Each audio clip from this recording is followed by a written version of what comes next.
Welcome to The Drum. I'm Steve Kinane. Coming up, division in the opposition over the cost of asylum seekers attending today's funerals. The new viral weapons in the home loan war between the big banks. And has Julia Gillard's hospital deal neglected the mentally ill? Our panel tonight, former Liberal MP Bruce Baird, Peter Lewis from Essential Media, and in Canberra, the ABC's social media reporter Latika Burke. Well, there were emotional scenes in Sydney today as 8 victims of the Christmas Island boat tragedy were laid to rest. As the funerals got underway, a political row was unfolding over whether taxpayers should pay the costs for relatives who survived the tragedy to fly to the mainland. Shadow Immigration Minister Scott Morrison has attacked the government over the agreement, claiming it was unreasonably generous. I think the public want to see the government show some sense when it comes to the spending of taxpayers' money. Now, any other Australian who wanted to attend a funeral for someone who died in tragic circumstances would have to put their hand in their own pocket. It's just a question of what is a reasonable request in these circumstances. I think the government has gone a bit too far with this, particularly given there are so many instances of this government spending money hand over fist, and particularly in this area. But Shadow Treasurer Joe Hockey broke ranks with his front bench colleague, saying Australia had an obligation to help the grieving families. No matter what the colour of your skin, no matter what the nature of your faith, if your child has died or a father has died, you want to be there for the ceremony to say goodbye, and I totally understand the importance of this to those families. I think we as a compassionate nation have an obligation to ensure that we retain our humanity during what is a very difficult policy debate. Bruce, you know Scott Morrison well. He succeeded you in the seat of Cook when you retired from federal politics. What do you make of his comments?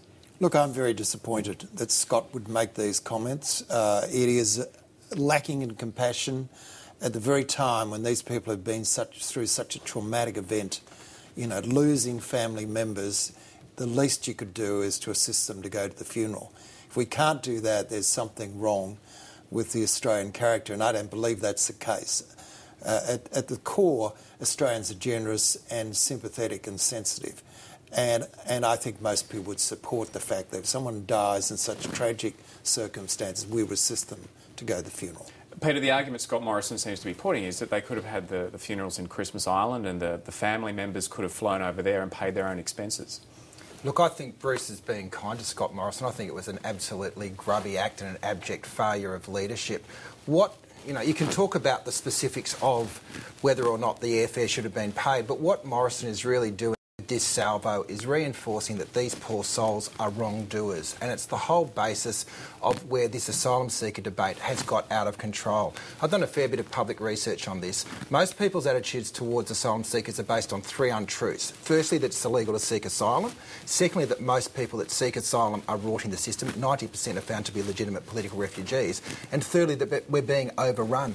You know, last year fewer than 1% of our immigration intake were asylum seekers arriving by boat. So, you know, this is, if you're going to have a debate about asylum seekers, you've got to start with some pretty basic principles that, you know, these people have not broken the rules. They're caught up in a system, but they're exercising a legal right to seek asylum. Peter, another argument that resonates with people, though, is that they're jumping a queue, that they're stopping other asylum seekers who may be waiting in camps for long periods of time from coming to Australia. Is that a legitimate argument? Well, you talk to the UNHCR and they'll tell you that in a lot of these places there is no queue.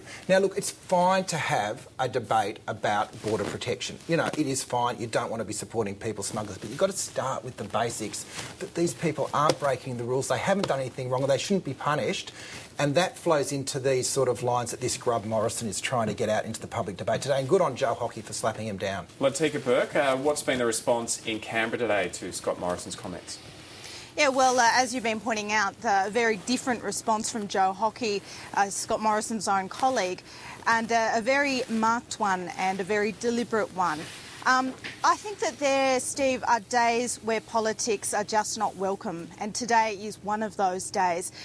What we're seeing today is very different from the policy debate we have about what brings asylum seekers to Australia, whether the policies in place are soft or not. Now, it's perfectly legitimate to have those debates, but I think today is a day when we should forget politics and actually remember that we're all humans. And recently we celebrated, indeed on this program, politicians have celebrated the wonderful, compassionate spirit Australians have shown to victims of the Queensland floods. Now, victims of a terrible boat crash are no different victims. Bruce, Scott Morrison previously has avoided politics on this issue. Back in December when this horrible tragedy unfolded, he said the lives of the men, women and children on these boats are as precious as our own and we mourn their loss. Now, there seems to be a shift in his tone from his comments back in December to now. Yeah, but he's got to watch that he's not, trying to turn the Liberal Party into an Australian version of the Tea Party. I mean, these type of comments are very inflammatory, undeserved. I mean, a country is judged by how well you treat the most vulnerable members. And here are people who are escaping from often very difficult circumstances in the homeland. They have this horrendous boat sinking, and a lot of them lose their lives. And then we're going to say, we begrudge you supporting it, take to the funeral. I just think, you can't be a man for all seasons. You can't say on one side, look, I don't want to get into this, people's lives have been lost, and then just come out and say, I think the government's spending too much money. I think we want to see greater consistency, more compassion. I mean, the government itself is not handling these issues as well as they could, there's no question. Well, but at least they paid for the funeral costs. Well, let's get to that issue, Peter Lewis, the issue of compassion from the government, because refugee advocates have been very critical of Chris Bowen for not allowing those victims or those survivors of that boat crash to be released from detention, and there's a number of significant examples of that. There's a man who's lost his son, his daughter, his wife, his whole family has been wiped out in this tragedy. He's now in Sydney for one of the funerals. He's got a brother living in Sydney. He's begging to be released. There's a similar story of a 9-year-old boy who's been orphaned in this tragedy, and once again he's in detention at Christmas Island. He's got family members in Sydney, and Chris Bowen has said that he wants to get back in October. He said he wanted to get children out of detention. But this child is in detention on Christmas Island. There's a little window where he could have stayed in Sydney, but it seems like he's going to fly back. Yeah, look, the difference I would make is that Bowen is managing a difficult issue and there are going to be some tough calls involved. He's not trying to inflame it, which was what Scott Morrison was doing today, and I think that's the big difference. There is no votes to be gained in Australia in being seen to be compassionate or soft on asylum seekers. I actually thought Labor, the big story last year was Labor actually made a call and then there was no one from the left backing them in when they talked about getting kids out of detention. It's a really tough policy issue, and I go back to the fact that, the leadership here is actually about getting the baseline facts out there in the public domain so we can have a sensible debate and not a... But nevertheless, I mean, I was part of a group 4 years ago that brought in a private members bill that prevented children being put in detention, and we've got them, even though technically they're just outside the fences and living separately. But, for heaven's sake, there's no reason why these people can't be living in the community. You tell them this is, we will process your claim. If you abscond, that's the last chance you ever have got for staying in Australia. If you arrive by air, that's what happens. If you arrive by boat, for some reason they're a whole different class of people. And in fact, the approval rating of people who come by boat is much higher. And accepted as genuine refugees. So I'm not quite sure why this whole dichotomy. Let's take a quick comment from you. Do you think Chris Bowen may be under pressure now that these people have come to Sydney and we've seen their faces, we've seen their grief, that maybe he may be under some pressure to release some of them into the community in Sydney and in other parts of the country where they do have family members? Well, the problem for the government is they do have to be consistent and stick to a processing approach that they've committed to. Otherwise, you get into these situations where, well, if this person is exempt, why not this person? I think Chris Bowen is actually doing a good job, actually. If you watch what he is doing, he's very carefully, but quietly, but confidently setting out the facts. He is countering the opposition's arguments where he can. And Chris Evans, the former Immigration Minister, said off the record, which was then put on the record, but he didn't realise a journalist was there, said that his greatest failure was losing control of the immigration debate, was saying nothing. Now, Chris Bowen, since he took over the portfolio, has done a lot more than that. He has tried to go out there and set out some facts.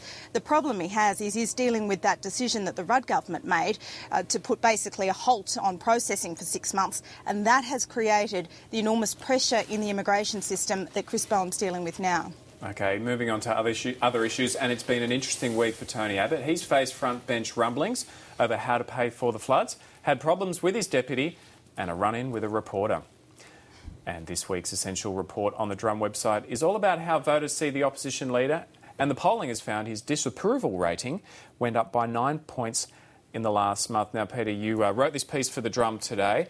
You're arguing that Tony Abbott's disapproval level is getting to dangerous levels. Why do you say that? Look, my starting point is most politicians' strengths are their weaknesses. Abbott has always been a very, very effective negative campaigner. Look back at the Republic. He convinced Australians to vote against a Republic because they didn't like politicians. He was very effective on climate change. But when he over-eggs it and picks the wrong target, there seems to be a recoil amongst voters, particularly amongst female voters. This is the third surge in disapproval we've picked up over the last 12 months. The first was when he ran negative on the federal health reform package last year in that infamous press club debate with Kevin Rudd, where he was running negative and Rudd was the father of the nation, probably his last great moment as Prime Minister. Then it surged again after the federal election when there was a sense that he was going to blow up the House because he hadn't managed to get the deal. And now we've picked it up again, and I think it's linked to the flood levy. Now, there wasn't universal love for the idea of a flood levy, but the idea of someone attacking the flood levy seems to have created the recoil this time around. So I've got, you look at the numbers, he's basically where Kevin Rudd was where they rolled him now. OK, but do approval and disapproval ratings really matter? If you look at the last election, Julia Gillard was preferred Prime Minister by miles, yet, she didn't get over the line by that far. And if you look at the primary vote and the two-party preferred in the Nielsen poll this week and also the News poll last week, Coalition was comfortably ahead of Labor. Yeah, I'm not sure about that News poll. We've got it at 50-50 at the moment, and obviously the polls jump around and there's margin of error. But what I would say is there's lots of little pieces to the jigsaw, but every team needs a strong leader. And while, a party ID can go better than the leader, it generally is the other way around. Latika, do you think there are worrying signs for Tony Abbott? I think where Tony Abbott can perhaps counter this negative perception of him is to produce policy, and his own colleagues have put him on notice about that. And he has said that this year he will produce some really substantial policy. There's quite a few wrestlers